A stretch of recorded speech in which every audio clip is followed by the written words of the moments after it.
하나님 말씀은 요한계시록 4장 5절로 11절입니다. 영상을 보고 다 함께 봉독합니다. 보좌로부터 번개와 음성과 우레소리가 나고 보좌 앞에 켠 등불 일곱이 있으니 이는 하나님의 일곱 영이라. 보좌 앞에 수정과 같은 유리 바다가 있고 보좌 가운데와 보좌 주위에 네 생물이 있는데 앞뒤에 눈들이 가득하더라. 그 첫째 생물은 사자 같고 그 둘째 생물은 송아지 같고 그 셋째 생물은 얼굴이 사람 같고 그 넷째 생물은 날아가는 독수리 같은데 네 생물은 각각 6 날개를 가졌고 그 안과 주위에는 눈들이 가득하더라. 그들이 밤낮 쉬지 않고 이르기를 거룩하다 거룩하다 거룩하다 주 하나님이고 전능하시며 전에도 계셨고 이제도 계시고 장차 오실이시라 하고 그 생물들이 보좌에 앉으사 세세토록 살아계시는 이에게 영광과 존귀와 감사를 돌릴 때에 24 장로들이 보좌에 앉으신 이 앞에 엎드려 세세토록 살아계시는 이에게 경배하고 자기의 관을 보좌 앞에 드리며 이르되 우리 주 하나님이여 영광과 존귀와 권능을 받으시는 것이 합당하오니 주께서 만물을 지으신지라. 만물이 주의 뜻대로 있었고 또 지으심을 받았나이다 하더라. 아멘. 요한계시록 강해를 계속 해가고 있는데 오늘은 요한계시록 4장의 말씀, 특별히 금관을 준비하라 라는 제목으로 은혜를 나누려고 합니다. 오늘 말씀 5절을 보면은 요한계시록에 사용되었던 그 상징들이 많이 나옵니다. 그 중에 하나가 5절이죠. 번개와 음성과 우레소리입니다. 이 번개와 음성과 우레소리가 어디로부터 났는가 보니까 하나님의 보좌, 하늘 보좌로부터 났다라는 거예요. 그러면 이 번개와 음성과 우레소리는 어떤 상징인가? 구약에서 보면은 하나님이 나타나실 때 사용되어지는 상징이 바로 번개와 음성과 우레소리입니다. 특별히 출애굽기 19장에 보면은 모세가 시내산에서 하나님의 언약을 받을 때 그때 하나님을 경험하게 됩니다.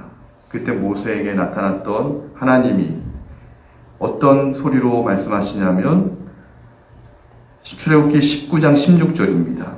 셋째 날 아침에 우레와 번개와 빽빽한 구름이 산 위에 있고 나팔 소리가 매우 크게 들리니 진중에 있는 모든 백성들이 다 떨더라. 하나님의 음성을 다 들었다라는 거예요. 모세와 진중에 있는 백성들이. 그런데요, 하나님의 소리를 우리 인간이 들을 수가 없습니다. 물리적으로 들을 수가 없습니다. 하나님의 음성은 영으로 듣는 겁니다. 성령의 감동으로 듣는 겁니다. 이걸 어떻게 의학적으로 이비인후과 의사가 이것을 설명해낼 수 있겠습니까? 근데 성경 기자는 늘 하나님이 나타나셔서 우리에게 어떤 소리를 주실 때에 번개와 음성과 우레소리라고 하는 표현을 썼던 것입니다. 그럼 오늘 계시록에서 번개는 무엇입니까? 시각적인 것입니다. 번쩍번쩍 빛나잖아요, 번개가 치면. 그만큼 하나님은 분명히 시각적으로도 보여졌다라는 겁니다. 자, 그 다음에 음성은 무엇입니까? 청각적입니다. 우리가 사람이 듣는 그런 헤르츠는 아니지만 하나님께서 분명하게 청각적으로도 우리에게 들려주신다는 겁니다. 이게 영적인 지각이 되었던, 영적인 청각이 되었던. 그 다음에 우레소리는 무엇입니까? 우레, 천둥은요, 시각과 청각 모든 요소를 가지고 있습니다. 이것은 무엇이냐면 시각적으로나 청각적으로나 이 두 개를 혼합했든지 부인할 수 없게끔 하나님이 우리에게 말씀하셨다. 보좌로부터 나는 이 하나님의 소리가 사도 요한에게 지금 반모섬에서 하나님의 계시를 보고 있는, 마지막 날에 되어진 하나님의 계시를 보고 있는 사도 요한에게 그 소리가 나더라.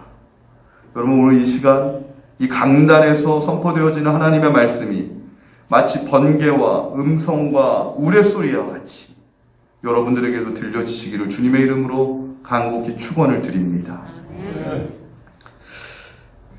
그리고 7등불에 대한 비유가 나옵니다.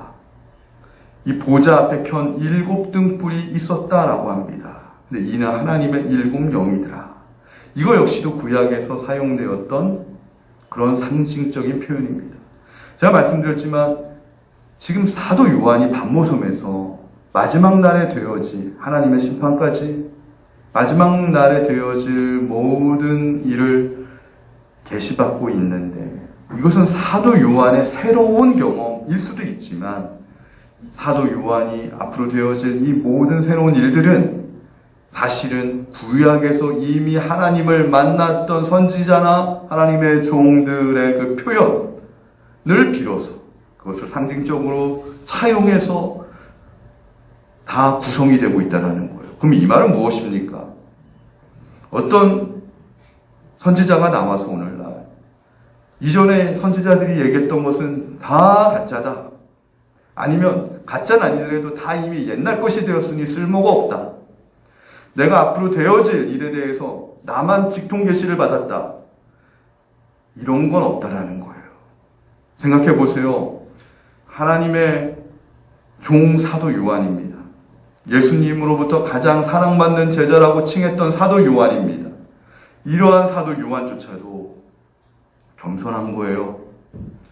모세가 썼던 표현, 에스겔이 썼던 표현, 이사야가 썼던 표현, 이런 구약에 이미 종들이, 선지자들이 하나님을 만나면서 봤던 모든 환상과 이런 표현들을 그대로 빌려서 사용하고 있다는 거예요. 물론 이 일은 과거에 있었던 일이 아니라 앞으로 되어질 일입니다. 무엇입니까? 앞으로 되어질 일이 미지의 수수께끼처럼 전혀 모르는 일이 아니라 하나님이 이미 예전에 수많은 선지자와 예수 그리스도를 통해서 힌트를 주셨다라는 거예요. 할렐루야.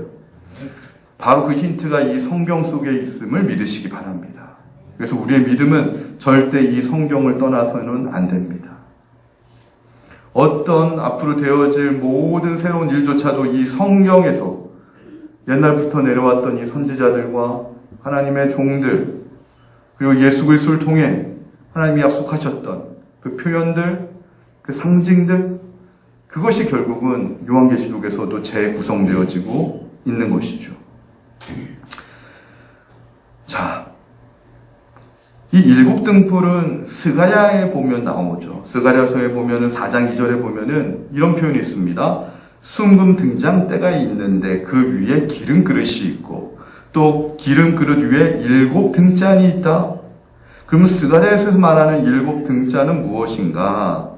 성전에 있는 7등잔을 가진 금초대를 의미하는 것이고요. 이게 바로 성령을 의미하는 거예요. 근데 이런 의미가 있습니다. 스가랴에서는 땅의 성전을 이야기하고 있어요. 땅의 성전에 7등잔이 있었다라는 거예요. 그러면 오늘 사도 요한은 뭔 얘기하냐? 천상의 예배를 지금 천상의 성전을 이야기하고 있는 것이거든요. 하늘 성전에서도 7등잔이 있었다면 하늘 성전에서는 7 성령이 있다라는 것이에요. 이 말은 무엇이냐면 이런 겁니다. 여러분, 땅이 먼저일까요? 하늘이 먼저일까요? 성경을 보면 하늘이 먼저입니다. 사실은 이 땅에 7등잔이 있어서 하늘 성전에서 그것을 벤치마킹한 것이 아니라 사실은 하늘에부터 계신 7등불, 7 성령이 먼저 계신 것이고 그것이 이 땅에서 성취되어진다라는 것입니다. 할렐루야.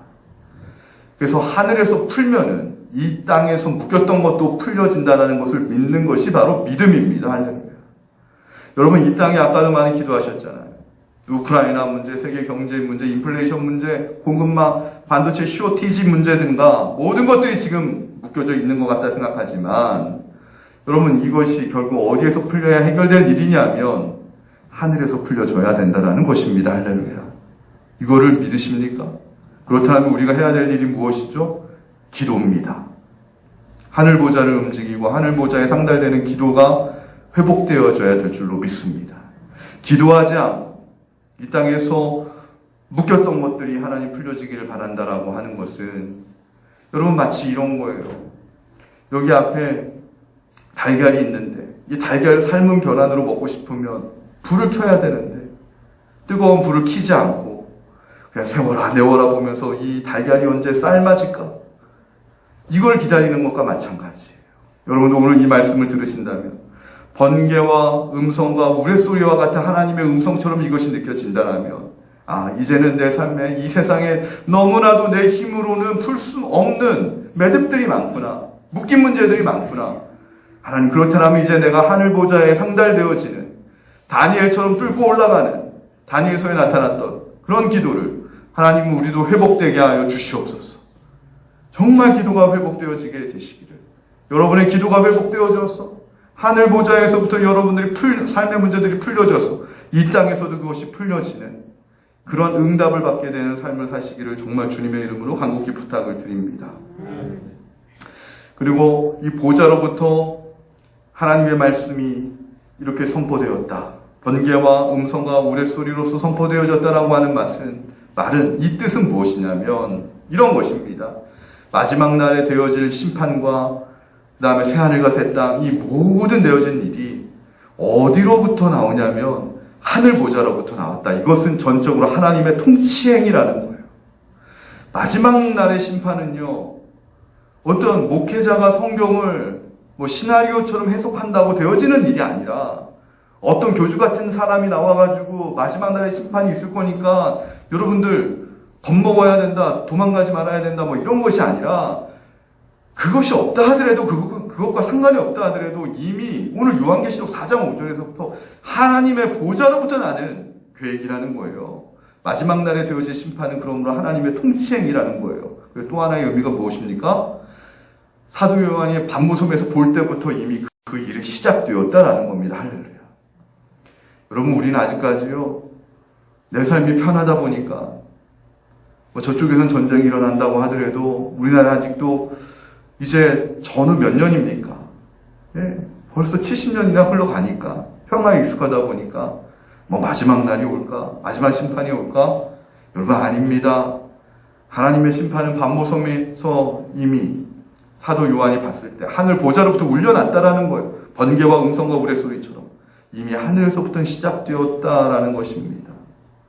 그러므로 우리 그리스도인들은요 우크라이나 문제가 전쟁의 문제가 단순한 정치적인 문제다 라고만 바라보는 것 말고 더 깊숙이 이면에 하나님께서 어떤 계획을 가지고 지금 이 세계에 영적인 신호를 주는지 그것을 우리가 잘 말씀을 통해 분별해야 될 줄로 믿습니다. 결론은 늘 깨어 있어야 된다라는 것입니다. 그 다음에 4장 6절에 보니까 보좌 앞에 하늘 보좌 앞에 수정과 같은 유리바다가 있다라는 나옵니다. 이 수정과 같은 유리바다도 상징입니다.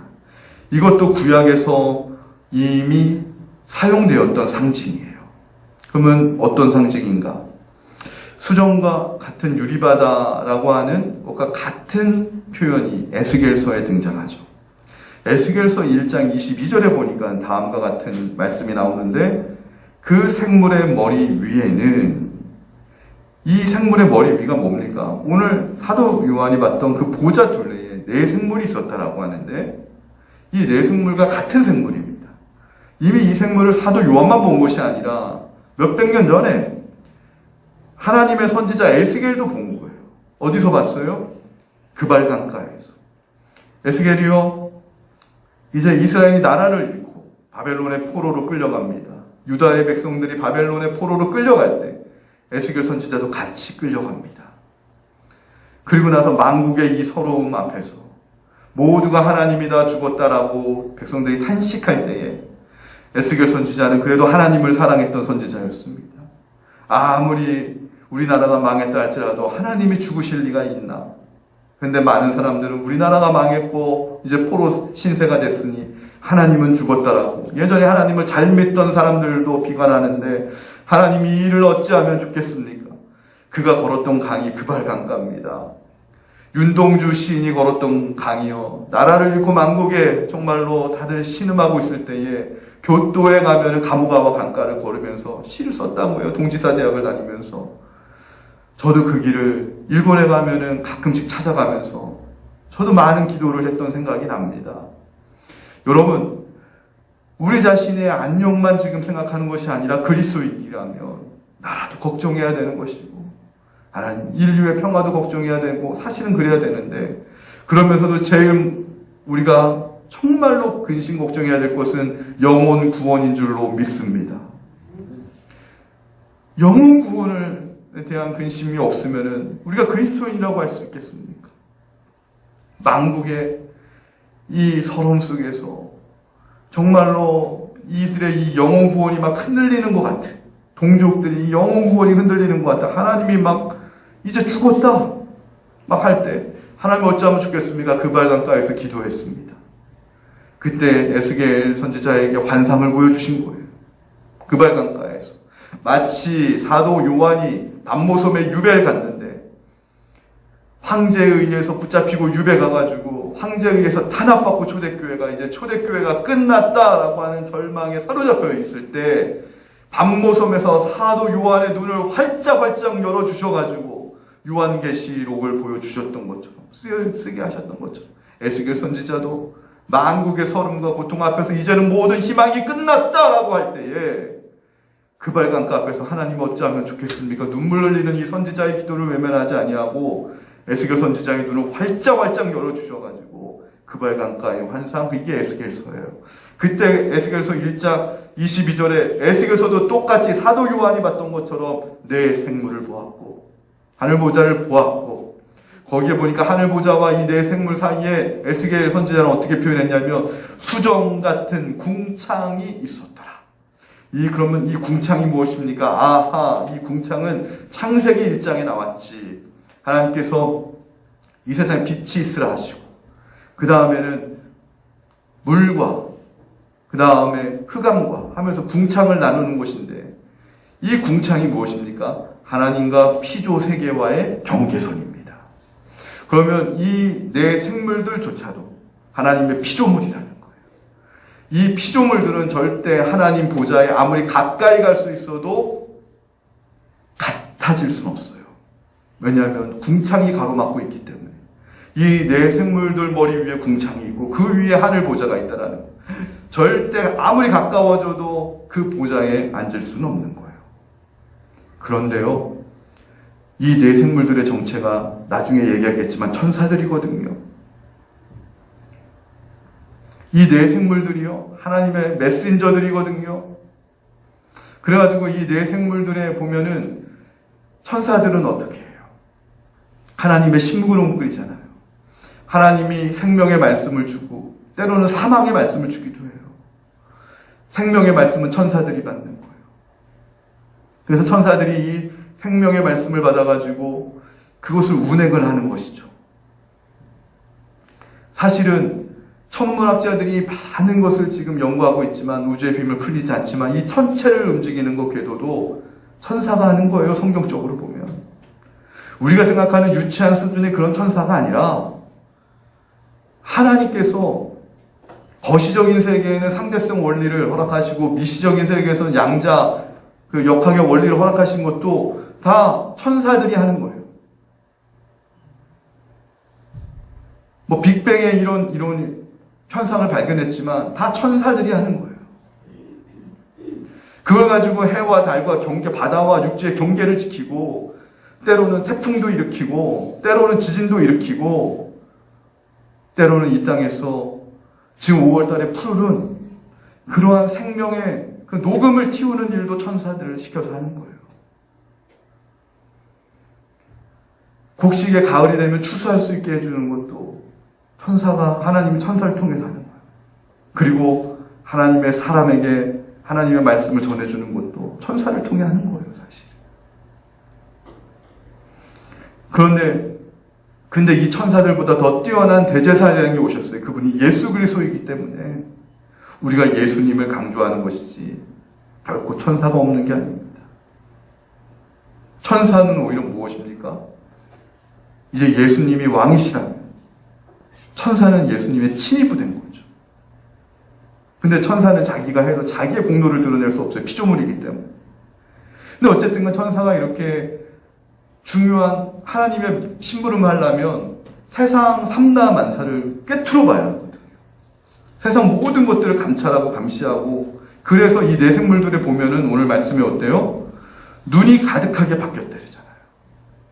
이 네 생물들의 날개에 보면 눈이 앞뒤로 가득하게 지금 수북히 박혀 있다라는, 눈이 그렇게 많다라는 거예요. 왜 눈이 많아요? 세상 모든 것들을 다 꿰뚫어 보고 있어야 하나님이 심부름할 때 이 천사가 심부름을 잘할 수 있기 때문에 그런 거예요. 근데 봅시다. 제가 오늘 말씀드리려고 하는 것은 그런 거예요.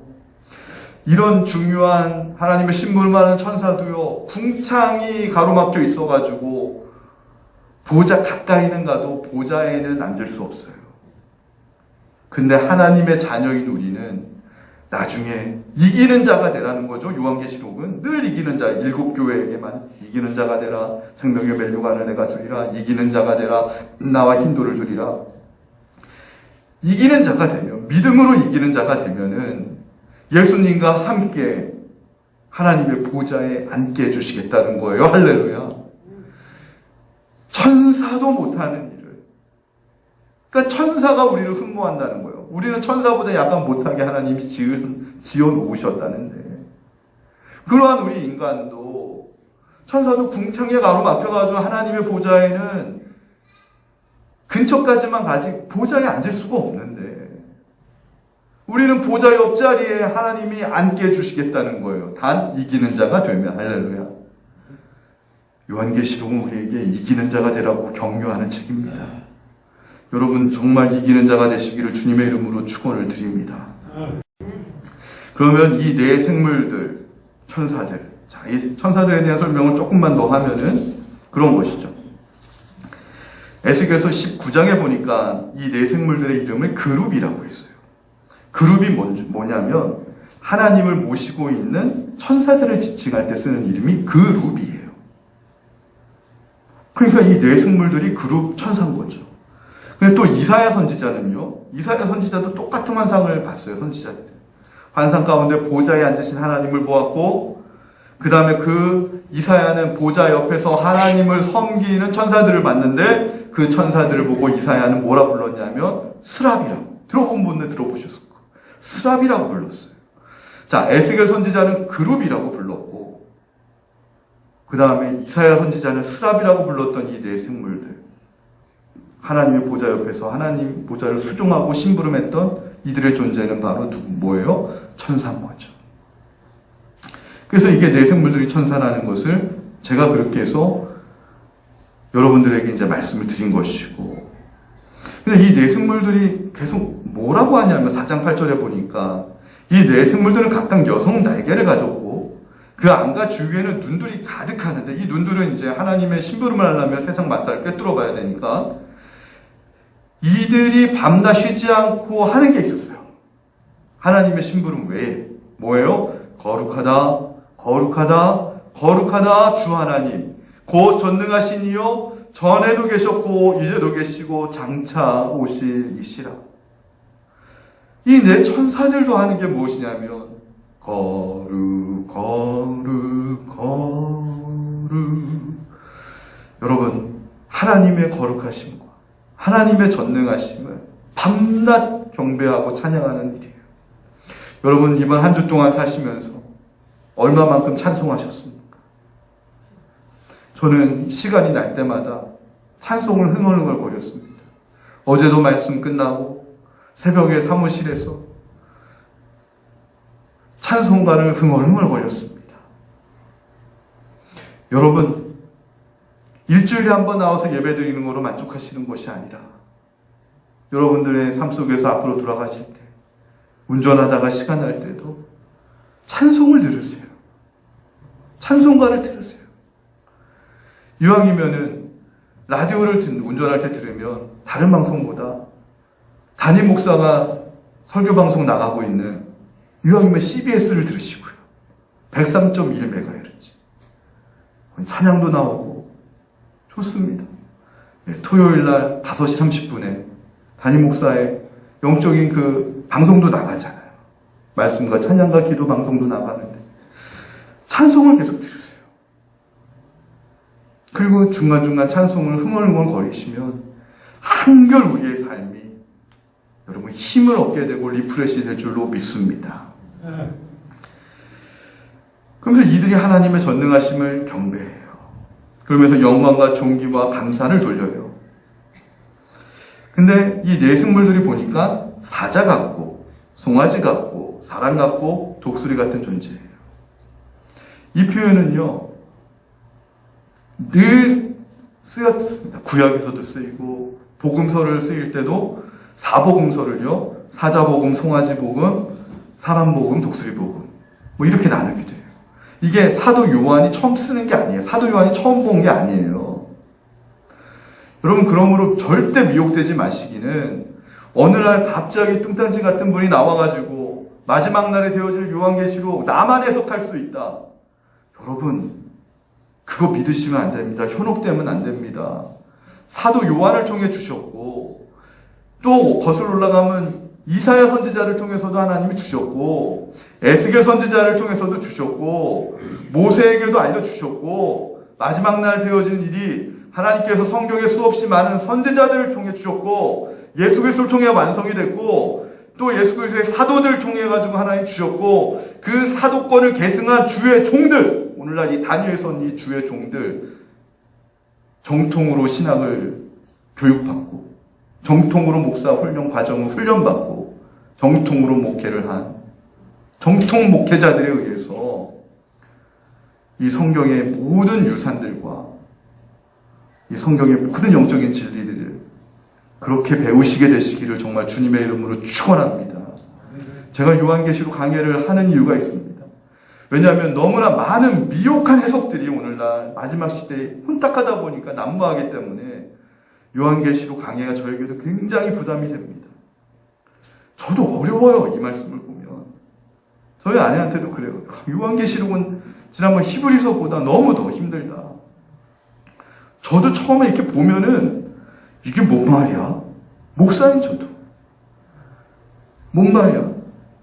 이걸 하나하나 주석을 하고 연구를 하고 묵상을 하고 공부할 때마다 시간이 몇 배가 걸리는데 이렇게 깨달은 것을요 또 여러분들에게는 쉽게 강의를 해야 되잖아요. 그리고 또 제가 이렇게 공부한 거를 그대로 읽어드리면은요 이해를 못해요. 신학생이 아니면. 또 이걸 또 쉽게 어떻게 또 풀어가지고 이걸 해야 되나? 저도 매주마다 영적인 악정보투를 하고 있지만 하지만 하나님께서 요한계시록을 통해서 우리에게 주시는 분명한 의미가 있다. 우리 공동체에. 그걸 믿고 저도 계속 강의를 해가는데 여러분들도 한 주 한 주 이 생명의 말씀이 아까도 말씀드렸죠. 번개와 정말로 음성과 우레소리 같은 하나님의 소리로 음성으로 들려주시게 되기를 제가 바란다라는 것입니다.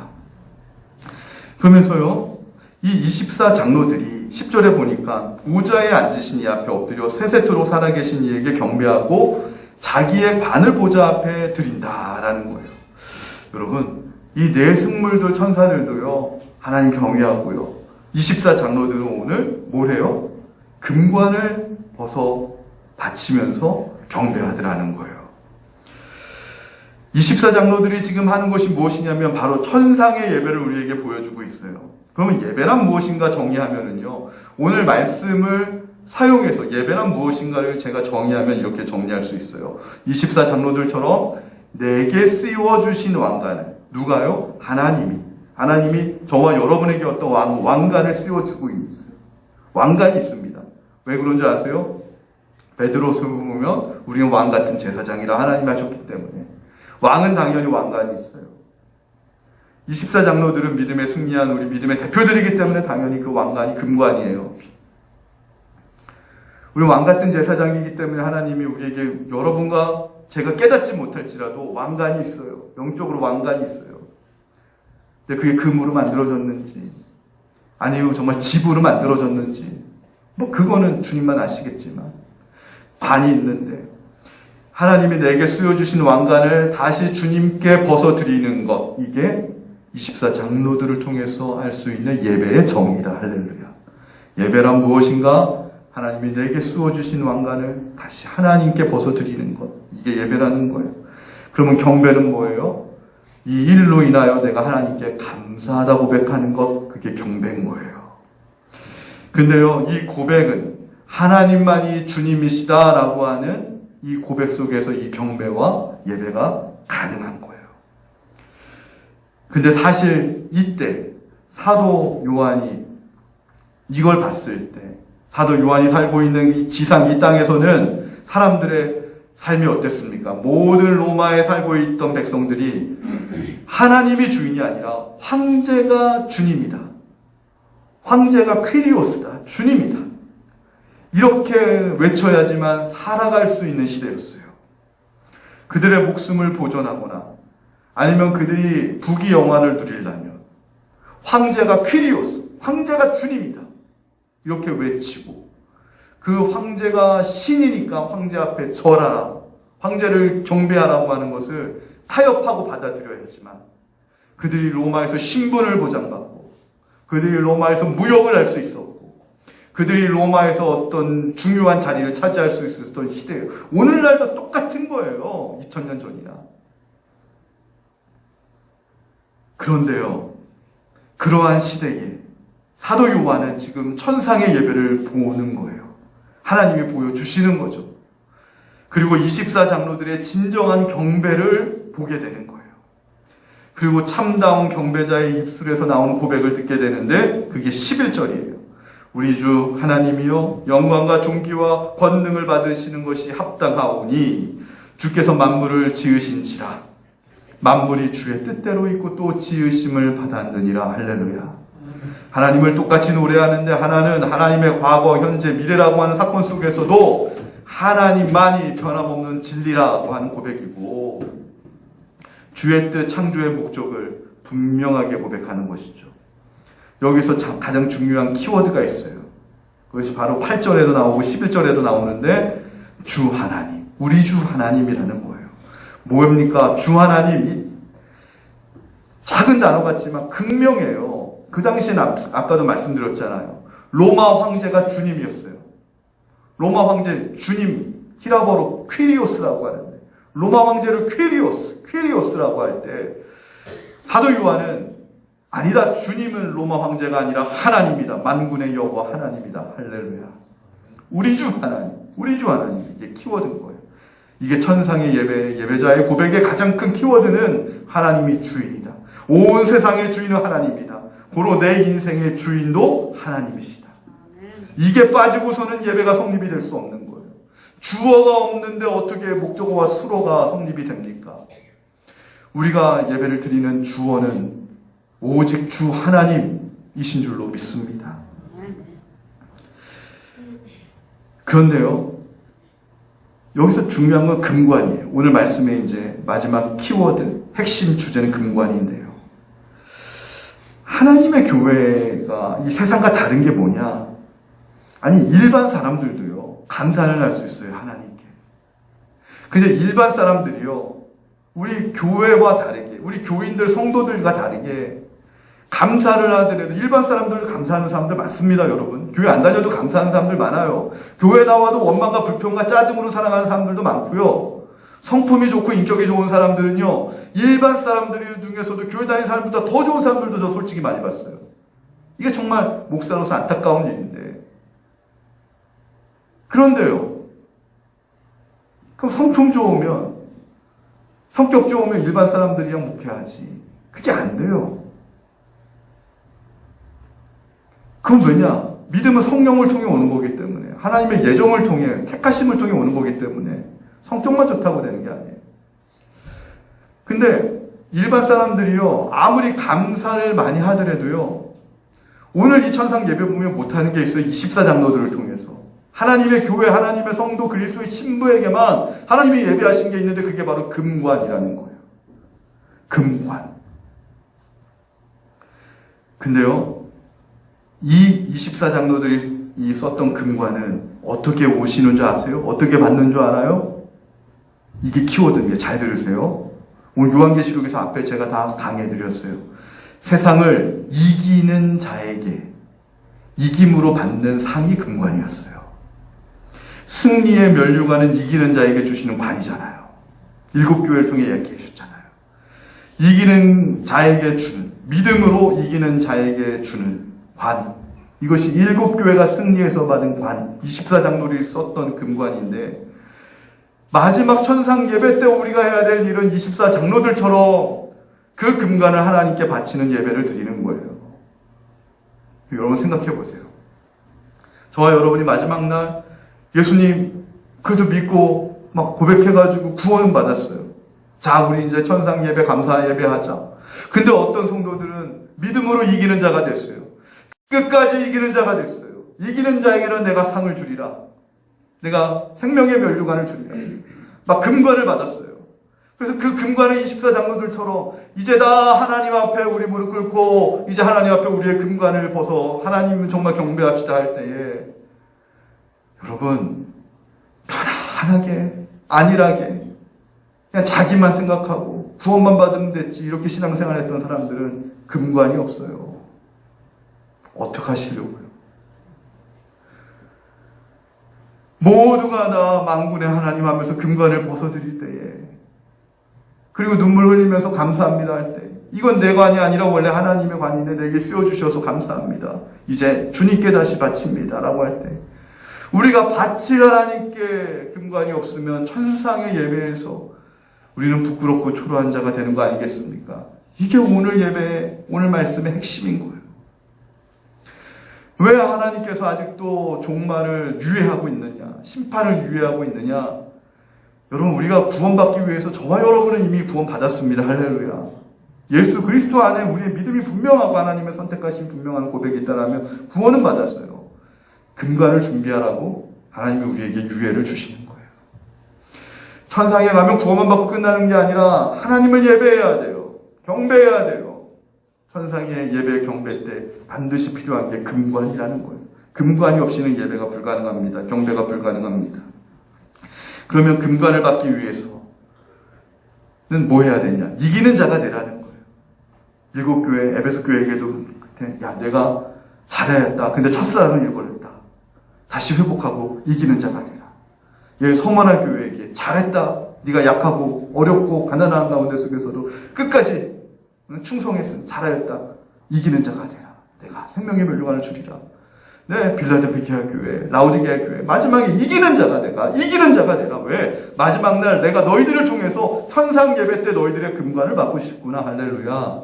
그 말씀이에요. 그럼 이기는 자가 되려면 어떻게 해야 돼요? 감사와 더불어서 권능을 받아야 됩니다. 할렐루야. 감사는 기본이에요. 이기는 자의 특징이 믿음으로 이기려면 첫 번째 감사가 몸에 배야 돼요.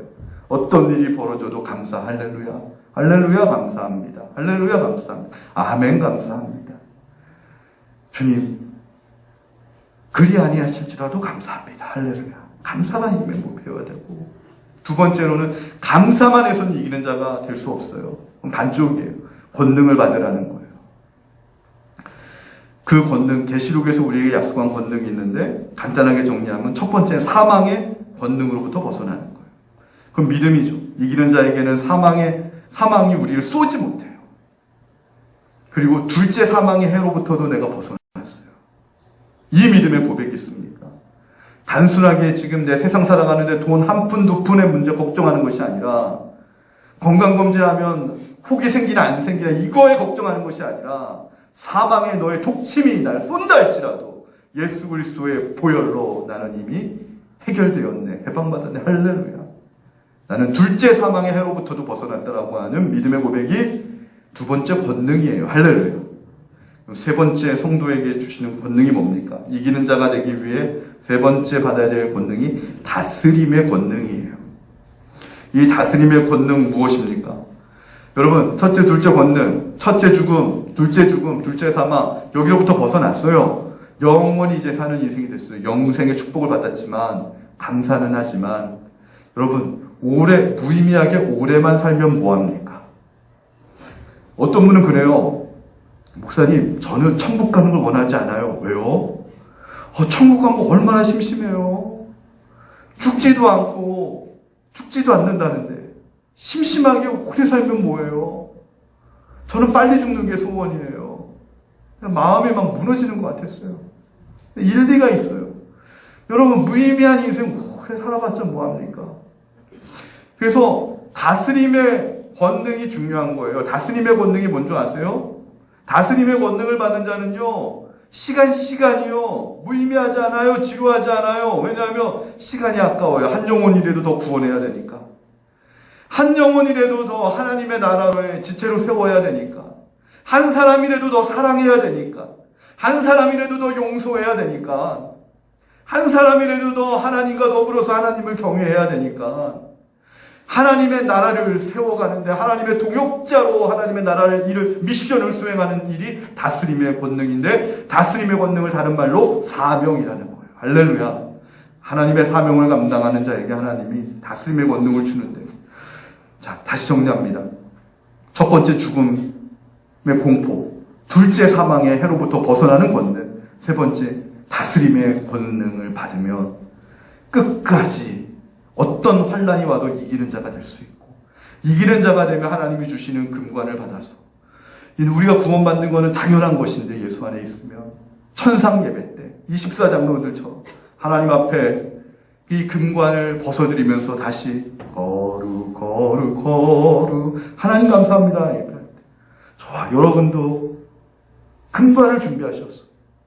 마지막 천상의 예배 언젠가는 맞이하게 될 텐데, 금관을 하나님께 벗어 올려드리고 예수님과 더불어서 하나님의 보좌에 우리가 같이 앉는, 내 생물들 천사들도 할 수 없는 그 영광스러운 자리가, 그게 바로 사도 바울이 얘기했던 지금의 고난은 잠깐이나 너희가 나중에 받게 될 천상의 하늘나라의 유업은 너무너무 영원하고 엄청나다라고 하는 바로 그 고백 아니겠습니까? 그걸 사모하면서 뭘 회복해야 되죠? 아까도 하늘에서 풀어야 된다고 하늘 보좌를 움직이는 기도를 회복하는, 찬양을 회복하는, 감사를 회복하는, 권능을 회복하는 저와 여러분들 되시기를 주님의 이름으로 간절히 축원을 드립니다. 말씀을 우리 생각하면서 하나님 앞에 찬양 드립니다. 186번입니다.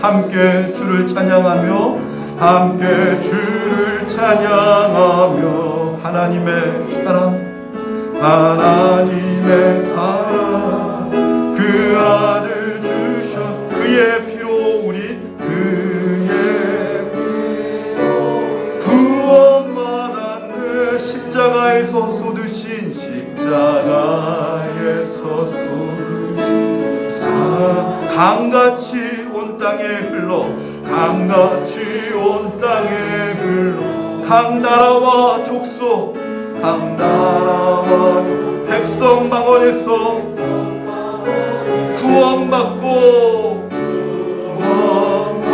주 경배 드리네. 구원하심이 보좌에 우리 하나님과 하나 어린 양께 있도다. 인 양께 있도 구원하심이 보좌에 앉으신 우리 하나님과 어린 양께 있도다. 어린 양께. 다시 한번 고백합니다. 우리 보좌 앞에 모였네. 여러분, 우리가 언젠가 하늘의 보좌 앞에 모이는 날이 있을 겁니다. 구원받고 우리의 영혼이 저 천상 보좌에 24장로들과 내 성물들과 더불어 하나님의 보좌 앞에 앉을 날이 올 것입니다. 아들 주 그의 피로 우리 구원받았네.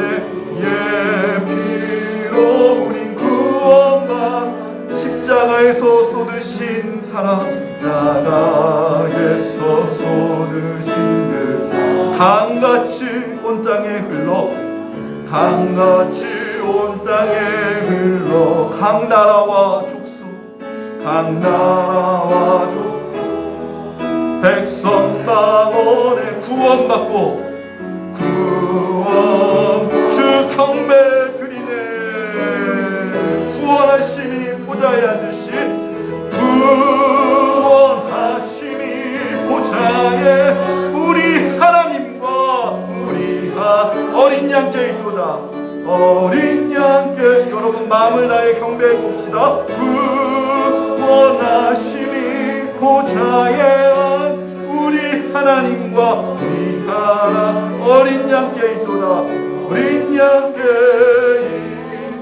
구원하심이 보좌에 앉으시 구원하심이 보좌 오직 우리 하나님과 로마 황제가 아닙니다. 어린 양께 있도다. 양께 있도다. 구원하심이 보좌에 우리 하나님과 우리 하나님과 어린 양께 있도다. 여러분 이제 우리 기도하기를 원합니다. 이때 사도 요한이 고통을 받았던 로마 황제가 오늘날엔 누구입니까? 네, 세속의 정신입니다. 오늘날엔 특별히 자본주의 시대 때 물질입니다. 오늘날에는 돈이 로마 황제와 같이 세속을 대변하는 그러한 존재입니다. 많은 사람들은 돈이 내 인생의 주인이다. 돈이 없으면 내가 살 수 없다. 심지어 돈이 없으면 교회도 나올 수 없다. 여러분 그렇지 않습니다.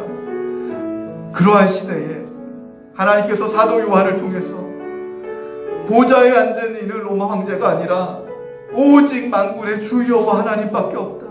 우리 주 어린 양밖에 없다. 여러분 교회는 무엇으로 됩니까? 교회는요 바로 우리 주 예수 그리스도 우리 주님 하나님으로 그 보좌의 권능과 힘으로 되어있는 게 교회입니다. 우리 성도들의 삶도 그렇습니다. 여러분 그 하늘 보좌 앞에 언젠가 하나님이 우리를 구원하셔서 부르실 때에 24장로들처럼 금관을 바쳐드리길 원하는데 우리가 살아가는 동안 하나님 금관을 준비하는 인생 살게 하여 주시옵소서. 믿음으로 끝까지 이기는 자가 되게 하여 주시옵소서. 나중에 주님을 만날 때에 눈물 흘리며 얼싸안고 주님 사랑한다고 고백할 때에 금관이 없어서 하나님 내가 드릴 게 없습니다. 그렇게 우리가 후회하는 날이 오지 않도록 하나님 이 땅에서 믿음의 금관을 준비하는 하나님 아버지 그러한 삶을 살게 해달라고 이 시간 주님의 이름 3번 외치고 한 3분 동안 간절히 기도를 올려드리길 원합니다. 주여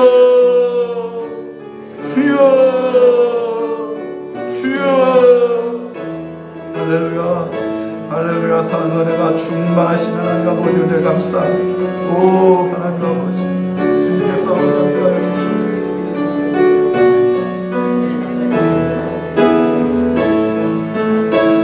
아버지 하나님 아버지 우리의 하나님 아버지 하나님 아버지 믿음의 근간을 준비하였어 하나님께 올려드리는 귀한 하나님 아버지 삶을 살기 원합니다. 권능을 받기 원합니다. 하나님 아버지 정말로 육신의 하나님 아버지 하나님 죽음에 대한 두려움과 공포로부터 벗어나게 하시고 영적으로도 둘째 사망의 해로부터 벗어나는 권능을 받게 하여 주시옵소서. 믿음의 권능을 받기 원합니다. 그리고 하나님 아버지 다스림의 권세를 받기 원합니다. 주님의 사명에 충성하는 자 되게 하여 주옵소서. 하나님의 부르심에 신실한 자 되게 하여 주옵소서.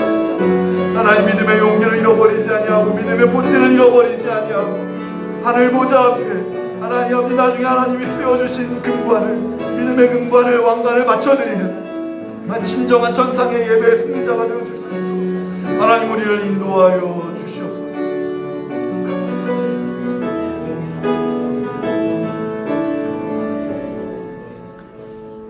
사랑과 은혜가 충만하신 하나님 아버지 우리의 마지막 목표는 이 땅에 각 나라와 족속과 백성들이 하늘나라 천상에 올라가서 하나님 앞에 천상의 예배로 하나님께 영광 올려드리는 것인 줄로 믿습니다. 이를 위하여 믿음의 금관을 준비하는 삶을 결단하게 하여 주옵소서. 예수님의 이름으로 기도하옵나이다. 네. 다 함께 일어나